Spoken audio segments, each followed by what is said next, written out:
Et si l'on pouvait créer de nouvelles espèces utiles à l'homme? Bien plus fort que les OGM, des espèces vivantes fabriquées de toutes pièces, des bactéries reprogrammées pour produire de la lumière, des médicaments ou des carburants. Ces projets un peu fous sont pourtant en marche. Une véritable révolution scientifique. Son nom, la biologie synthétique. C'est une révolution en ce qu'au lieu de chercher à comprendre des êtres vivants qui nous sont donnés comme ça dans l'Arche de Noé, on cherche à en construire, à en créer. Ce rêve plein de promesses réveille aussi les fantasmes les plus fous, les peurs les plus profondes.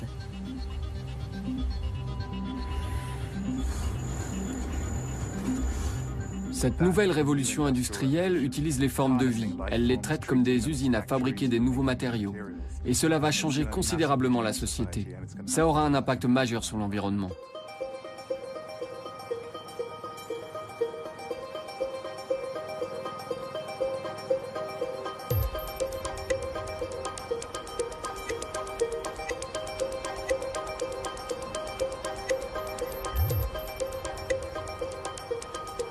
En Californie, une dizaine de compagnies ont déjà sauté le pas. Elles anticipent la fin du pétrole et des ressources fossiles. Leur nouvelle matière première, des organismes vivants. Les bactéries sont cultivées ici, dans cette cuve. On fait tout pour leur bonheur. Température, pression, tous les nutriments dont elles ont besoin. On a du sucre qu'elles adorent dans cette cuve. Et on leur en donne selon des cycles très précis. Elles sont heureuses et nous fabriquent le produit. Ce produit, fabriqué avec bonheur par des milliards de bactéries, c'est peut-être l'essence du futur. Du diesel bactérien, directement utilisable dans n'importe quel moteur actuel.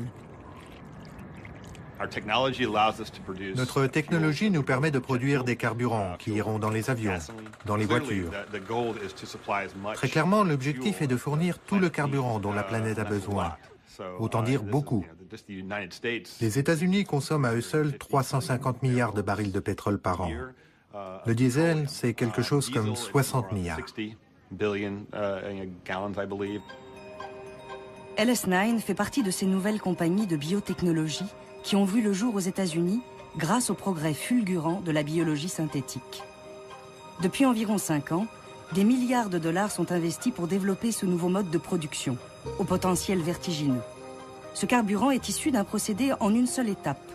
Les organismes microscopiques, reprogrammés, transforment du simple sucre en carburant équivalent à celui qui sort des raffineries de pétrole. Ces bactéries si prolifiques n'existent pas dans la nature. Les ingénieurs du vivant ont réécrit leur ADN pour qu'elles exécutent une nouvelle fonction. Pour comprendre une telle prouesse technique, il faut remonter en 1953, quand Crick et Watson découvrent la structure de l'ADN en forme de double hélice. Il y a dans ce flacon une substance qui est plus précieuse que l'or, les diamants ou le pétrole du monde réunis. Cette substance, les Anglais l'appellent le DNA. Les Français, l'ADN, et les chimistes d'un nom un peu barbare, l'acide désoxyribonucléique. Suivant le point de vue auquel on se place, c'est une substance chimique inerte ou c'est déjà de la matière vivante. Quoi qu'il en soit, tout le mystère de la vie se trouve à l'intérieur de ces substances. Et ce flacon est un peu une boîte de Pandore qu'il vaut mieux refermer en attendant de vous expliquer pourquoi. Notre organisme est une extraordinaire addition de plusieurs milliers de milliards de cellules. Dans chaque cellule, un noyau contient toute l'information génétique qui détermine ce que nous sommes et ce que nous transmettons à notre descendance. Cette information génétique est stockée dans les chromosomes. Chaque chromosome est constitué de milliers de gènes, des phrases écrites avec les 4 lettres de l'alphabet de l'ADN, A, T, G, C. Ces molécules chimiques, on les appelle les bases. Ce sont les gènes qui détiennent le secret de fabrication des protéines, c'est-à-dire la machinerie qui permet de créer des cellules et de faire fonctionner notre organisme. La magie de l'ADN, c'est d'être un langage génétique universel, commun à tous les organismes vivants connus, de la plus petite bactérie constituée d'une seule cellule, aux végétaux, animaux et aux êtres humains qui comptent plusieurs milliards de cellules. Cet ADN, c'est d'abord une quantité colossale d'informations. Dès les années 70, les biologistes tentent de lire ce code de la vie. Ils commencent par séquencer des petits génomes, comme celui de la levure. Si vous vouliez présenter à cette échelle-là la totalité de la séquence du chromosome de la levure, il faudrait multiplier ceci par 50. Donc ça nous fait déjà 2,5 km du ruban de papier. Alors l'homme, il faudra multiplier encore plusieurs centaines de fois, donc ça fera plusieurs centaines de kilomètres. Mais il ne suffit pas de lire l'ADN, encore faut-il le comprendre. Pour traduire l'ADN, les chercheurs se lancent dès les années 70 dans une extraordinaire aventure, celle du génie génétique. Ils commencent à découvrir, parfois par hasard, la fonction de certains gènes. Ces expériences débouchent sur une découverte magistrale, la manipulation du code génétique. Il devient possible de copier et coller des gènes d'une espèce à l'autre pour transmettre des fonctions nouvelles. Jean Wessenbach est un pionnier du génome humain, l'auteur de la première carte de notre ADN. Il a accompagné toute l'aventure du génie génétique.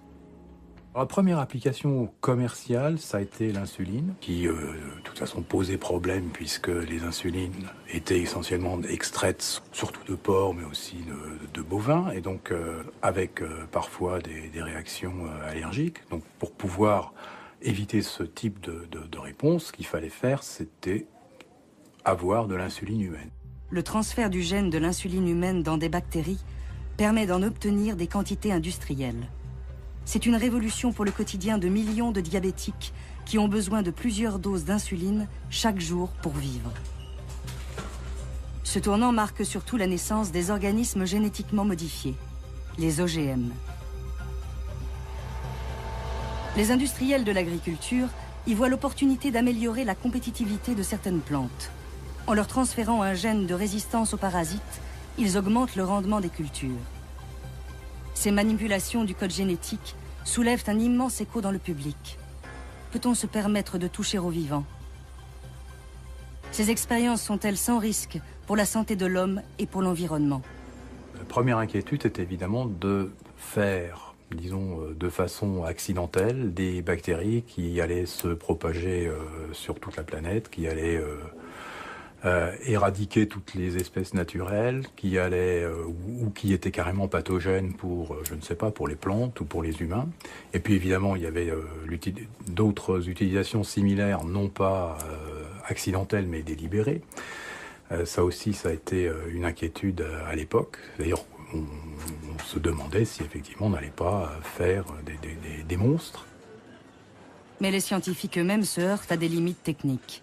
Ils peinent à transférer plus d'un gène ou deux d'une espèce à l'autre. 40 ans plus tard, et grâce à de nouveaux outils de pointe, la biologie synthétique ne veut plus seulement manipuler le vivant pour copier et coller d'infimes morceaux. Elle ambitionne, démesurément, de faire des constructions nouvelles de fragments d'ADN, de les assembler comme les pièces d'un Lego pour créer des espèces qui n'existent pas dans la nature. Ah ouais, d'accord. Donc c'est modulaire dans les modules de prélèvement exactement comme dans le... Vraiment. Philippe Marlière est l'un des précurseurs français de la biologie synthétique. Peut-être aussi l'un des plus visionnaires.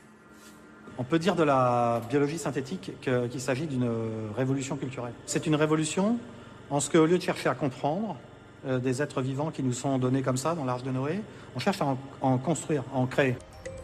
À l'origine de cette rupture avec la biologie traditionnelle, l'un des temples de la recherche mondiale, le fameux MIT, Massachusetts Institute of Technology, aux États-Unis. Toujours à la pointe de l'innovation. Des grandes premières technologiques, comme la micro-informatique dans les années 70. Et comme à l'époque, la révolution vient non pas des chercheurs, mais des ingénieurs.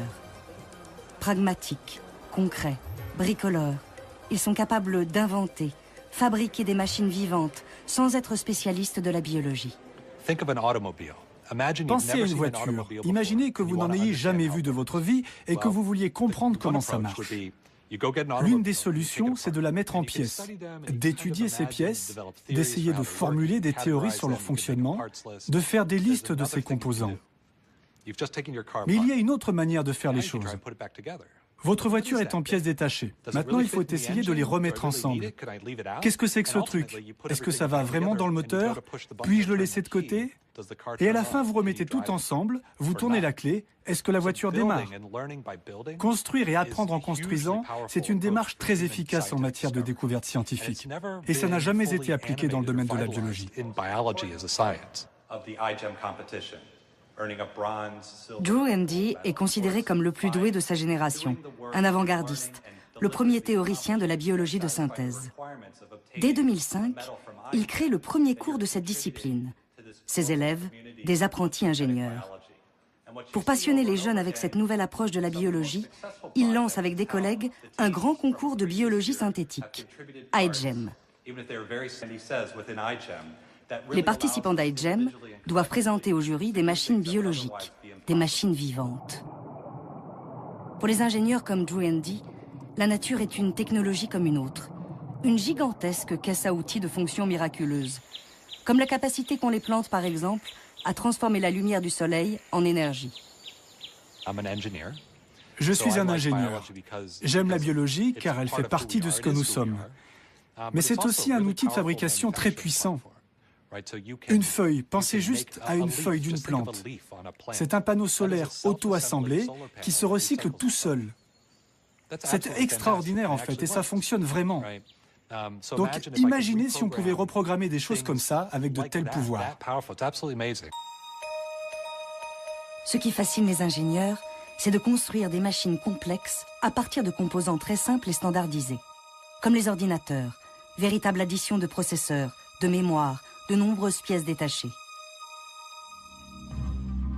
Appliqué à la biologie, et grâce à une connaissance très approfondie des espèces vivantes, le défi est d'isoler sur l'ADN des fragments, des gènes, aux fonctions bien précises pour en faire des pièces standards et interchangeables, comme les briques d'un jeu de Lego.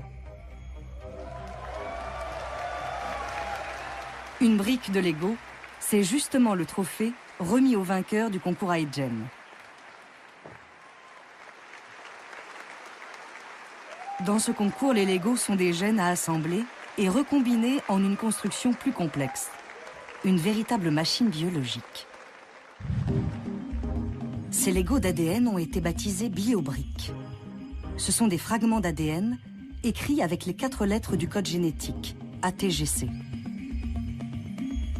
Ils ont tous une fonction bien précise. Par exemple, la luciole est dotée de plusieurs gènes qui la font briller dans l'obscurité. Pour copier ces gènes utiles, les techniciens recourent à un synthétiseur d'ADN. Exactement comme une imprimante à jet d'encre, ils puisent dans 4 cartouches les bases de l'ADN. Au lieu de couleurs, la machine extrait les bases chimiques A, T, G, C. Pour recréer un morceau d'ADN devenu entièrement synthétique, c'est-à-dire fabriqué par la main de l'homme. Au MIT, toutes les biobriques créées par les étudiants du concours iGEM sont répertoriées en ligne. Elles s'accumulent d'année en année. Une sorte de catalogue de vente par correspondance, à la seule disposition des nouvelles équipes du concours. Ces précieuses briques sont conservées dans un simple frigo.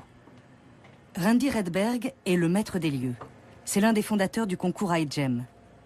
Après une longue carrière dans l'informatique, il voit en la biologie synthétique la nouvelle frontière des ingénieurs. Il est à l'origine avec Tom Knight du concept même des biobriques. Nous avons 5000 biobriques dans ce frigo qui ont été créées par les précédentes équipes d'iGEM. Quand les étudiants les reçoivent, ils peuvent mettre de l'eau pour réhydrater l'ADN, l'aspirer dans une pipette, l'introduire dans une cellule et la faire se multiplier pour qu'elle fasse à peu près tout ce qu'ils veulent. Quand ils reçoivent ces briques, les étudiants sont très excités parce que pour la première fois, ils disposent d'un millier de vrais morceaux d'ADN avec lesquels ils peuvent construire tout ce qu'ils veulent. Et ça, c'est quelque chose que leurs professeurs n'ont jamais pu faire de toute leur carrière. Cambridge, en Angleterre, l'une des plus prestigieuses universités mondiales, ne manquerait pour rien au monde le concours. Chaque année, le top départ est donné en juillet. L'excitation est à son comble chez les apprentis ingénieurs. Comme 130 équipes concurrentes, celle de Cambridge doit imaginer une machine biologique construite à partir des biobriques du MIT. Mais il ne suffit pas de programmer un nouvel ADN. Encore faut-il qu'il s'anime et devienne un véritable organisme vivant. Pour y parvenir, les étudiants doivent insérer leur programme dans un châssis. Le châssis idéal, c'est une bactérie, Escherichia coli, dite E. coli. Elle est sortie de l'anonymat en 2011. Certaines souches extrêmement virulentes ont été à l'origine d'intoxications alimentaires, parfois mortelles.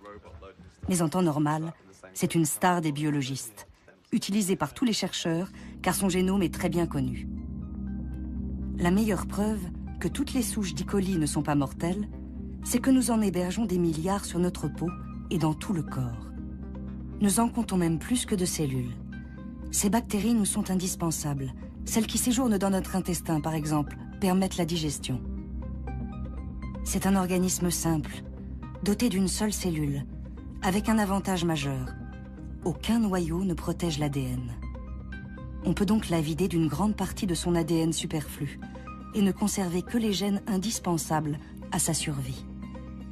Les ingénieurs du vivant peuvent ensuite lui injecter des biobriques pour lui conférer une nouvelle fonction. Par exemple, des morceaux d'ADN de la luciole qui lui permettent de diffuser de la lumière. La bactérie peut donc lire un nouveau programme génétique et l'exécuter. Paul, un Français étudiant de l'équipe de Cambridge, a passé tout l'été à bricoler de l'ADN pour que des bactéries clignotent en bleu. Dans cette flasque, on a une colonie d'Escherichia coli, qui est une bactérie qui d'habitude vit dans la flore intestinale, dans laquelle on a introduit des gènes de bactéries vivant en symbiose dans des animaux marins comme les poulpes. Et dans les poulpes, ces bactéries émettent une lumière utilisée par le poulpe pour attirer des proies. Et ici, donc, on a la même lumière qui est émise, donc une colonie émet une lumière bleue. Dans le concours AGEM, les étudiants sont appelés à dépasser la dimension purement technique de leur projet et à penser à des applications concrètes.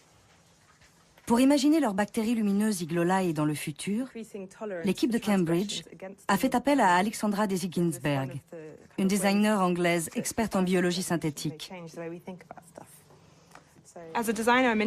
En tant que designer, la biologie synthétique m'intéresse par les nouveaux matériaux ou procédés de fabrication qu'elle rend possible. En tant qu'artiste, je suis intéressée par le fait qu'on puisse intervenir à cette frontière entre ce qui est naturel et ce qui ne l'est pas, par la place que cette nouvelle technologie pourrait avoir pour nous dans l'avenir. Avec notre projet cette année, on cherche à produire de la bioluminescence, donc de la lumière par des bactéries. Il peut y avoir beaucoup d'applications dans nos vies quotidiennes. On peut imaginer par exemple que les réverbères dans la rue pourraient être remplacés par des arbres luminescents. 4 mois plus tard, l'équipe de Cambridge et toutes les autres, 1500 étudiants du monde entier, viennent enfin présenter leurs créatures microscopiques. Des machines biologiques qui se veulent utiles à l'humanité, ou simplement aussi fun que des applications pour iPhone.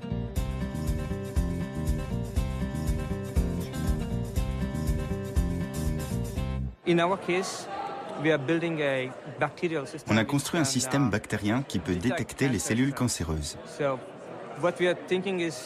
Pour les pays en développement, les systèmes de détection sont indispensables, mais doivent être accessibles. On s'est juste dit qu'on pouvait, avec un système bactérien, parvenir à la même efficacité qu'avec les technologies très coûteuses qui existent aujourd'hui.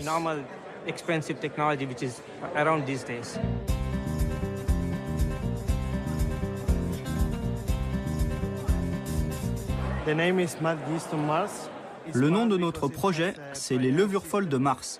Et elles sont folles parce qu'elles ont le même système prionique que les vaches folles. Et notre but, c'est d'assombrir la couleur de Mars pour la rendre habitable par les humains.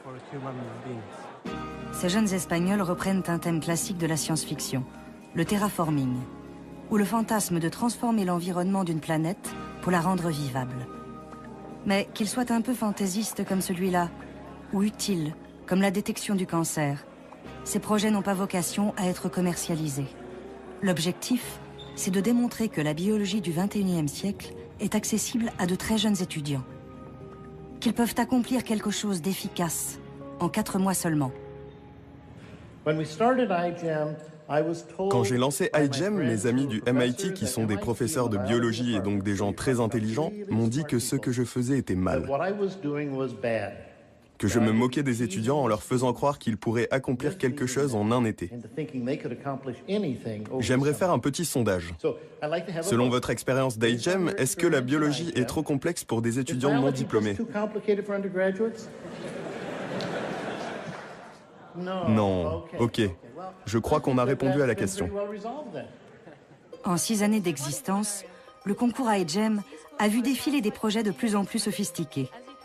Des Suisses qui s'attaquent aux moustiques pour les empêcher de disperser le paludisme, à l'équipe de Pékin, avec son kit biologique de décontamination de l'eau polluée aux métaux lourds, ou encore l'équipe de Cambridge en Angleterre, et ses bactéries lumineuses, supposées illuminer le monde. Nous sommes l'équipe iGEM de Cambridge et voici Iglolai. La lumière a fasciné les gens pendant des milliers d'années. Pourtant, la biologie synthétique ne s'est pas vraiment intéressée à sa production. Et jusqu'ici, aucune biobrique du registre ne permettait une production autonome de lumière.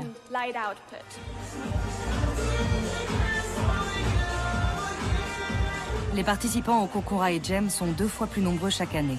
Tous séduits par ce mélange de fun, d'une apparente facilité et de résultats concrets qui est une manière radicalement nouvelle de faire de la biologie.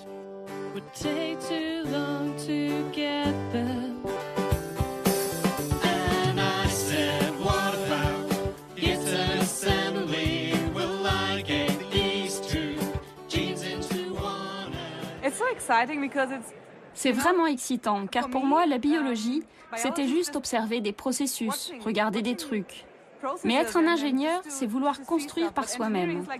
La biologie se construit toute seule et pourtant, je peux agir sur ce processus. C'est incroyable. Cette frontière est vraiment fascinante.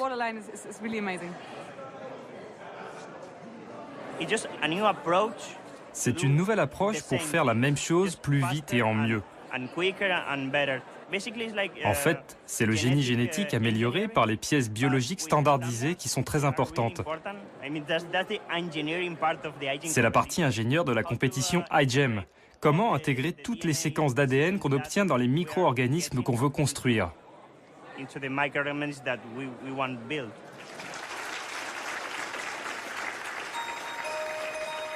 Cette future génération illustre une rupture majeure avec la biologie traditionnelle. Les ingénieurs veulent utiliser le vivant, non plus seulement pour le comprendre ou le modifier, mais pour en fabriquer un de toutes pièces, plus utile. Si cette révolution est aujourd'hui possible, c'est grâce à un immense bond technologique. Quand vous êtes en laboratoire, à peu près tout doit être fait manuellement. En tant qu'ingénieur, je trouve ça pénible. Tout est assez basique et ennuyeux. Pas ennuyeux, mais fastidieux. Ce sont les ordinateurs qui devraient faire ce travail. Et ça, c'est ce que j'ai vraiment envie de changer. Chaque chose que je vois dans le labo, je me dis, ça devrait être automatisé, ça devrait être automatisé, on peut faire ça plus vite. L'automatisation, c'est justement ce qui permet à la biologie de changer d'échelle. En 10 ans, les techniques ont doublé en performance chaque année, à des coûts de plus en plus faibles.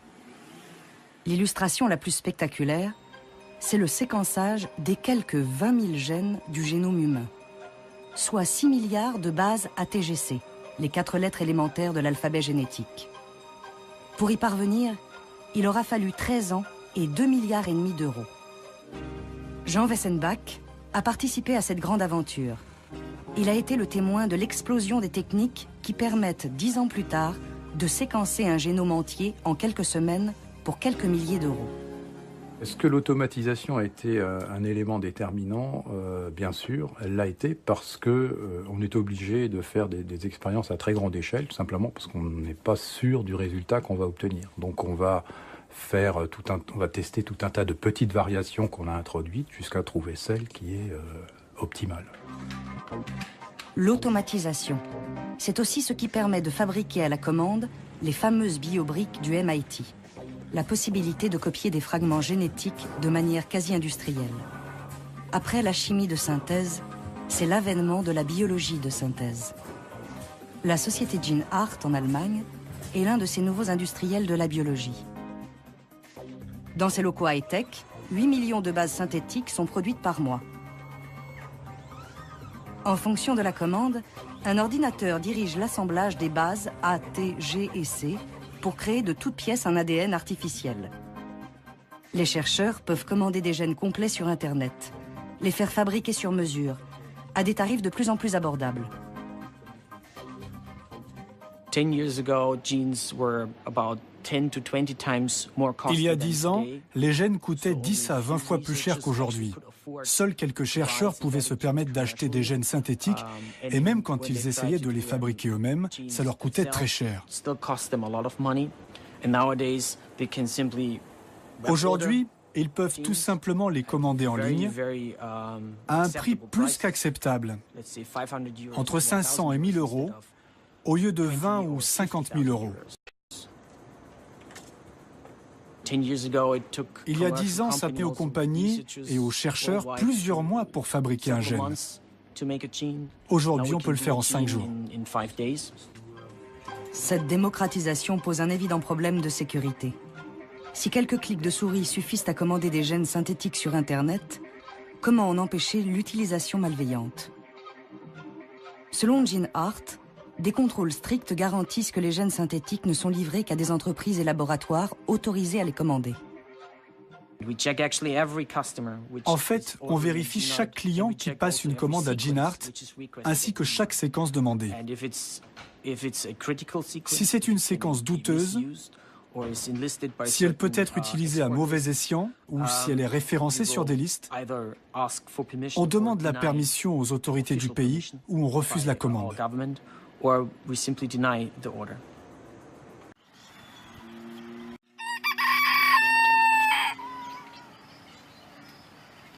Now that age is upon us. Gene Hart travaille avec les plus grands laboratoires de recherche mondiaux. Ils ont par exemple fourni toutes les biobriques qui ont permis de créer le premier génome synthétique complet de l'histoire. Cette prouesse technique est l'œuvre de Craig Venter, un scientifique réputé dans le monde des biotechnologies pour un ego, une audace et des moyens financiers considérables. Venter a mis 15 ans pour créer ce génome entier. Avec l'aide de puissantes machines, son équipe a pu assembler l'ADN complet d'une bactérie, avant de l'introduire dans un châssis, une autre bactérie vidée de son propre ADN. Ce nouvel organisme s'est animé et reproduit. C'est la première fois qu'un organisme vivant se développe avec un ADN entièrement conçu par la main de l'homme. Craig Venter suscite des réactions très contrastées. Ses performances techniques impressionnent, mais son ambition assumée de créer la vie agace et inquiète. Parmi ses détracteurs, l'ETC Group, un comité de vigilance canadien qui analyse les conséquences des nouvelles technologies. C'est surtout un lanceur d'alerte. L'un de ses porte-paroles, Jim Thomas, un ancien de chez Greenpeace, craint que Venter n'ambitionne de contrôler l'industrie du vivant. On voit des sociétés comme Synthetic Genomics de Craig Venter, qui espère qu'il sera le Microsoft de la biologie synthétique, ou le Microsoft devrait-on dire. Ces gens essaient de verrouiller des positions incontournables et d'acquérir les techniques clés afin de contrôler la discipline tout entière. On a vu ça se produire avec les logiciels, avec les OGM, avec les nanotechnologies. Et maintenant, c'est en train de se produire pour la biologie synthétique. Comme l'informatique, la biologie synthétique veut conquérir le monde. Et d'ailleurs, le destin de ces deux disciplines est aujourd'hui intimement lié.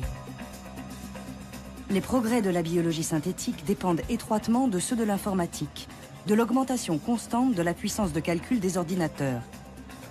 Le code génétique et le code informatique ont un point commun, une quantité colossale d'informations qui peuvent être traitées de plus en plus rapidement. L'analogie entre ces deux disciplines va encore plus loin. Dans les années 70, des jeunes fascinés par les débuts de l'informatique se retrouvaient sous le nom du Homebrew Computer Club dans leur garage pour tenter des expériences. C'est là que Steve Jobs, fondateur d'Apple, créa son premier ordinateur. La biologie synthétique exerce la même fascination aujourd'hui.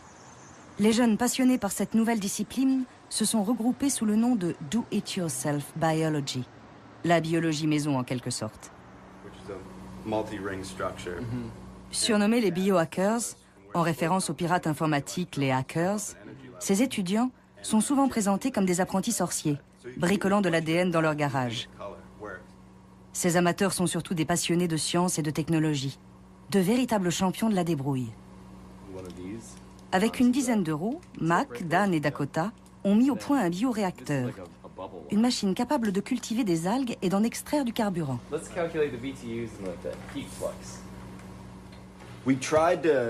On a essayé de fabriquer ce bioréacteur avec des matériaux facilement accessibles et bon marché. 2 bouteilles de 2 litres qu'il vous reste après avoir bu votre soda. Dan et son grand-père ont assemblé ça avec des bouts de bois. Ça, ce sont des tubes qu'on a eus à l'école. Et le système de pompage qu'on utilise, on l'a trouvé dans le grenier de notre école. Il traînait là depuis 10 ans au moins. Et le système d'éclairage a coûté $5. Tout l'intérêt, c'est d'arriver à fabriquer ça avec quelques dollars pour que n'importe qui puisse le faire. Ça nous a coûté peut-être $20 en tout. Ceux qu'on trouve dans les labos peuvent coûter plusieurs centaines de milliers de dollars. Jason, Bob et moi avons fondé DYBio en 2008. Des amis communs nous ont présenté et on s'est découvert une passion commune pour la science non institutionnelle. Et quelques semaines plus tard, on s'est retrouvés avec des copains et on a commencé des expériences de biologie moléculaire à la MacGyver. Ce sont des gens qui sont surtout intrigués par les biotechnologies et qui se disent qu'on n'a peut-être pas besoin d'être un génie avec un doctorat pour pouvoir faire ça. Ces biologistes amateurs présents sur les 5 continents s'inspirent des géants de la biologie synthétique. Craig Venter vient de recevoir $600 millions du pétrolier ExxonMobil pour faire produire du carburant à des algues synthétiques. Ces algues sont naturelles, mais la différence avec ce que font Craig Venter et Synthetic Genomics, c'est qu'ils examinent le génome et la structure ADN de ces organismes pour essayer de reprogrammer synthétiquement ces algues avec un bien meilleur rendement. Nos algues ont un rendement de 20 à 30%, mais celles qui sont synthétiques peuvent dépasser les 50%. Ces biohackers avouent la modestie de leur démarche. Mais ils rêvent du jour où ils pourront programmer des cellules comme on crée des logiciels informatiques. Une sophistication encore lointaine, selon Drew Endy lui-même, l'un des fondateurs de la biologie synthétique. On dit qu'on écrit des programmes ADN aujourd'hui, mais est-ce que ces programmes ressemblent à ceux qu'on met dans un ordinateur? Pas vraiment. Ça ressemble plus aux programmes que vous trouvez dans les jouets pour enfants. Un petit robot en Lego, par exemple, que vous programmez pour réagir à la lumière ou pas, bouger par là ou pas. C'est le genre de sophistication que nous avons avec nos programmes ADN aujourd'hui. Nous sommes au tout début de la programmation des cellules. Ce n'est pas comme les ordinateurs dans la sophistication, mais ça l'est dans l'ambition.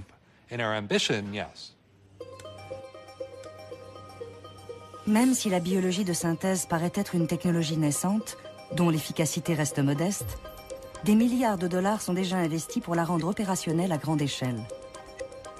Carburant, médicaments, plastique, tout ce que la chimie de synthèse a produit de façon coûteuse et polluante, la biologie de synthèse se propose de le produire de manière écologique, à partir de matières vivantes.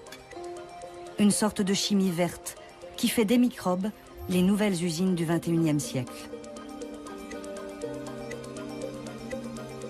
Premier produit sur le point d'arriver sur le marché, c'est un médicament, l'artémisinine de synthèse. Cette molécule thérapeutique est une cause inattaquable. C'est le traitement curatif le plus efficace d'un fléau pour les pays du Sud, le paludisme ou malaria. Chaque année, l'épidémie tue 1 million de personnes, surtout des enfants de moins de 5 ans.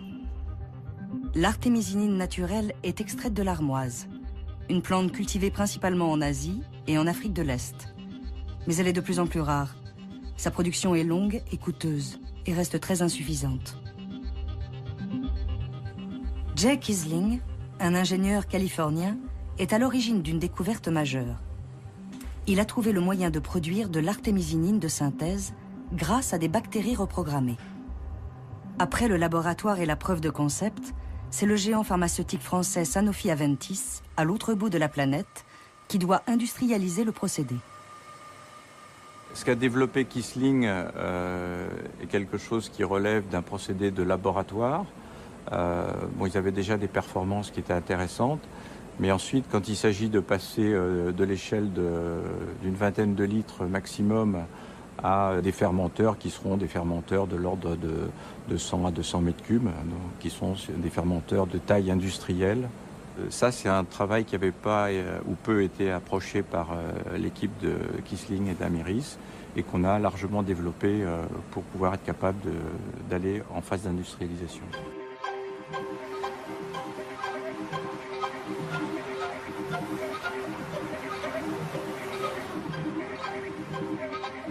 C'est donc en Californie, dans la baie de San Francisco, que l'histoire a commencé il y a 10 ans. Avant de croiser la route de l'artémisinine, Jay Kissling travaillait sur des levures, des organismes aussi simples que les bactéries. Un modèle comme un autre pour se lancer dans l'aventure de la biologie synthétique.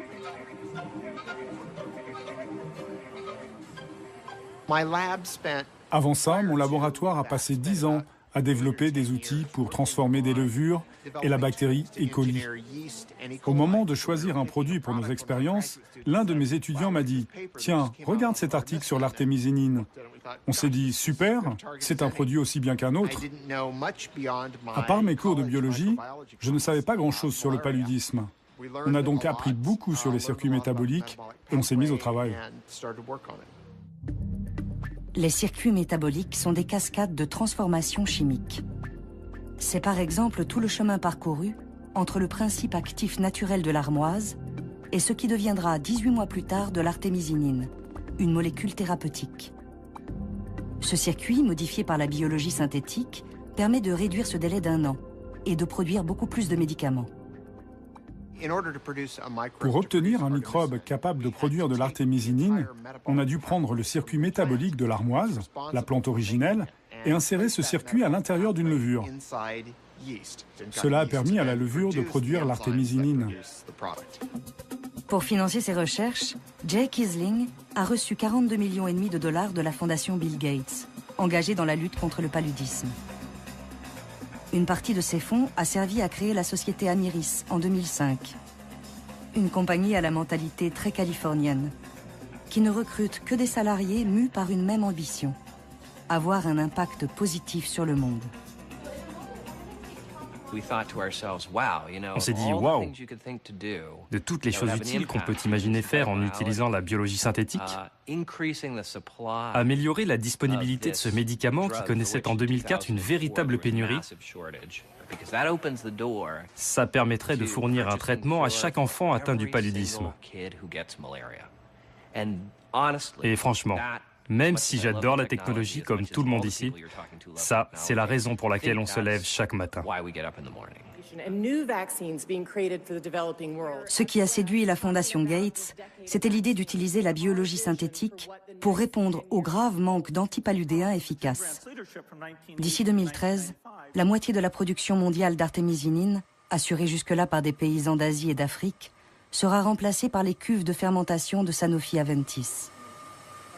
Ce qui est prévu, c'est qu'en fait, on équilibre le marché à un prix qui soit un prix d'équilibre qui ne laisse pas les paysans d'un côté. Donc, on va contrôler d'une certaine manière les quantités qui seront cultivées, les surfaces qui seront cultivées, avec la production qui sera faite d'une manière synthétique. Même si l'objectif est de sauver des vies, l'ETC Group craint des conséquences dramatiques sur le revenu des producteurs d'artémisinine et à terme de toutes les ressources naturelles. Si des sociétés comme Sanofi Aventis sont capables de produire de l'artémisinine dans des cuves, que ce soit à Berkeley ou en République tchèque, ça aura un effet majeur sur le mode de subsistance de ces paysans africains.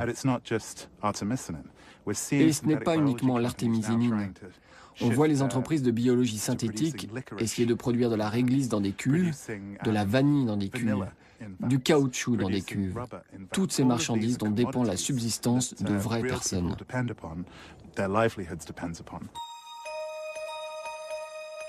De fait, la biologie de synthèse pourrait remplacer la plupart des produits naturels. Jay Kissling et Amiris en font déjà l'expérience. En modifiant quelques étapes, les bactéries reprogrammées pour obtenir de l'artémisinine peuvent aussi fabriquer une grande variété de produits, du caoutchouc, de la vitamine A, ou encore et surtout du carburant. On s'est donc demandé ce qu'on allait faire. Et en envisageant les défis les plus difficiles, celui qui nous motivait le plus, c'était cette idée de produire un carburant sans compromis. Par sans compromis, je veux dire que ses qualités seraient meilleures que celles des produits issus du pétrole. Pas « tiens, j'aimerais utiliser un produit renouvelable mais il coûte beaucoup plus cher et il ne marche pas très bien dans ma voiture ». Non, ce serait le même prix et ce serait aussi bien, si ce n'est mieux.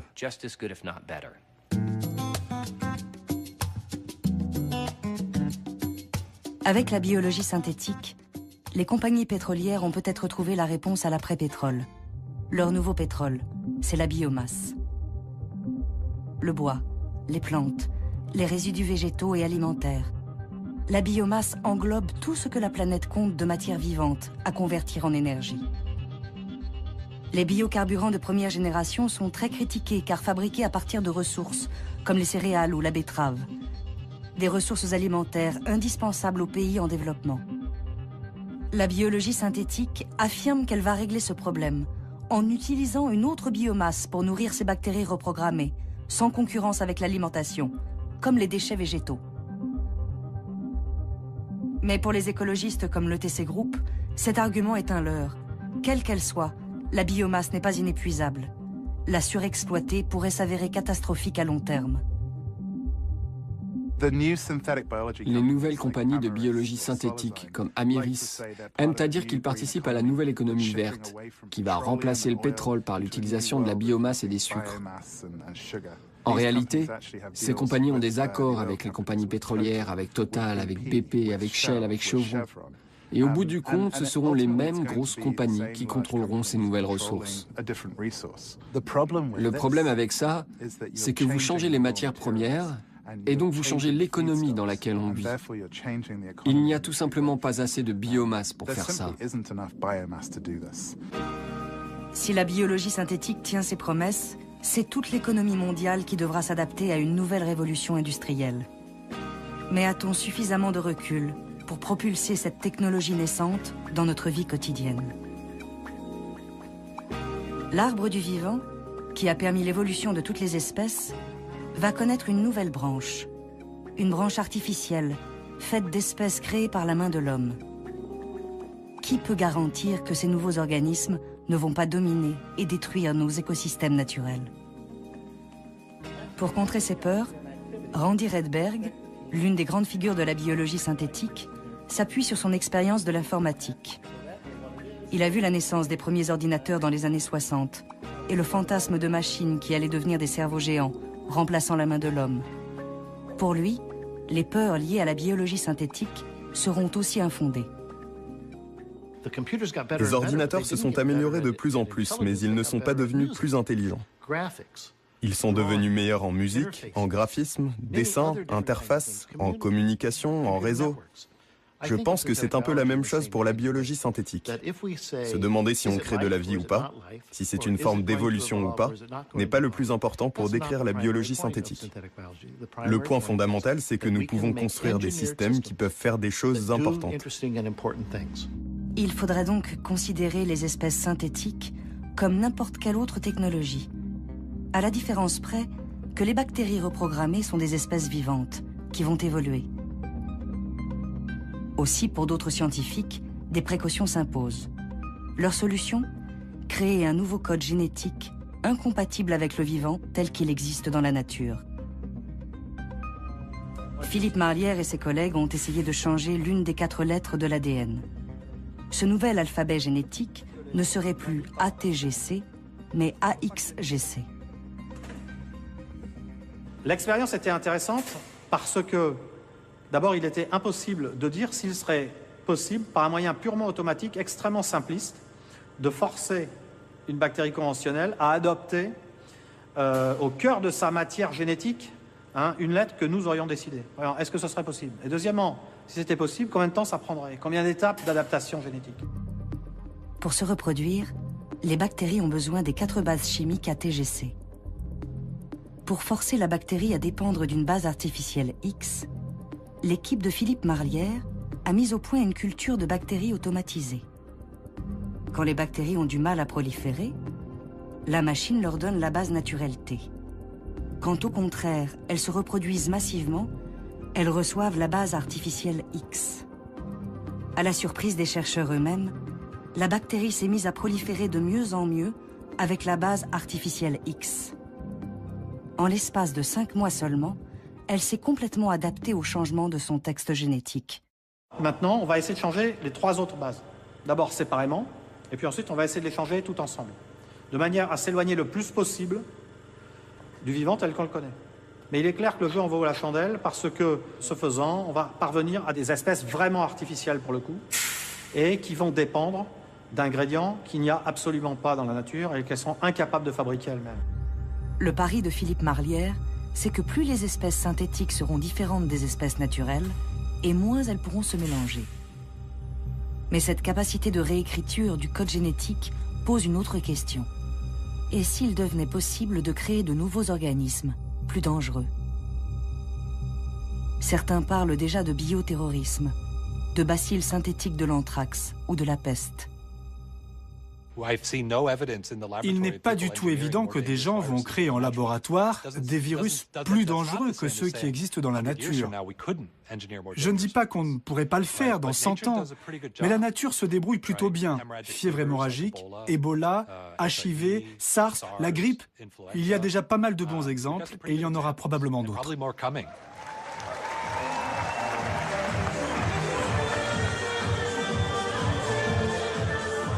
Les jeunes d'iGEM, nos futurs biologistes synthétiques, n'ont pas peur de se projeter dans un futur peuplé de leur création bactérienne. 1, 2, 3. En 2009, l'équipe de Cambridge avait remporté le Grand Prix d'iGEM pour son projet Ichromai. Leurs bactéries synthétiques étaient capables de prendre plusieurs couleurs selon le contexte. La designer Daisy Ginsberg, déjà consultante pour l'équipe, avait imaginé plusieurs scénarios sur 100 ans, dans lesquels ces pigments bactériens pourraient remplacer les colorants alimentaires ou colorer le ciel en cas de pollution. Sa vision en 2049, c'est que de telles bactéries modifiées pourraient servir de système d'autodiagnostic pour toutes sortes de maladies. L'une des propositions, c'était cette idée qu'un jour, peut-être en 2049, ce serait socialement acceptable d'avaler Ichromai sous forme de yaourt à boire. Ces bactéries modifiées coloniseraient alors votre intestin pour surveiller les maladies. Lorsqu'elles détecteraient quelque chose, des composés chimiques produits par les pathogènes, elles se mettraient à produire de la couleur et ce serait très facile à voir dans vos excréments. Alors on a fait une valise d'excréments qu'on a emmenée à iGEM. Et certains ont trouvé ça vraiment dégoûtant. C'était un très bon moyen de tester les réactions des gens. D'autres ont trouvé que c'était une idée géniale. Mais peut-être que l'on n'est pas encore tout à fait prêt pour ça.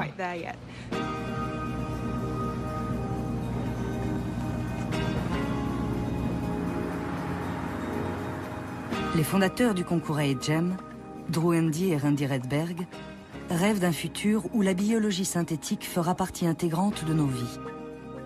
Où notre peau ne serait pas seulement un repère de bactéries, mais une fabrique vivante de parfums. Imaginez qu'on puisse reprogrammer les bactéries qui vivent sur notre peau pour générer différentes fragrances.